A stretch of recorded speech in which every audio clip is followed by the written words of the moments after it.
వేధింపు చర్యలకు పాటుపడతారు. కానీ నా సంకల్పం ఉక్కు సంకల్పం, ప్రజల కోసం ప్రాణాలు ఇవ్వడానికి కూడా సిద్ధంగా ఉండే సంకల్పం. నేను అడుగుతున్నా, ఎన్నిసార్లు ఇక్కడనే మీటింగ్లు పెట్టుకున్నాం తమ్ముళ్ళు మనం?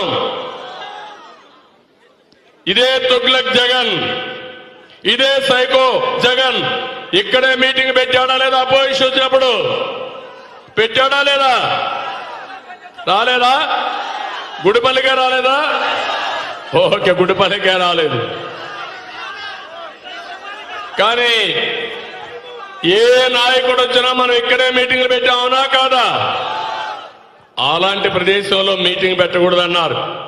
నేను అడుగుతున్నా, అక్కడ పెట్టకూడదు, ఎక్కడ పెట్టాలో చెప్పాలి కదా? అడిగాను కదా మిమ్మల్ని. ముఖం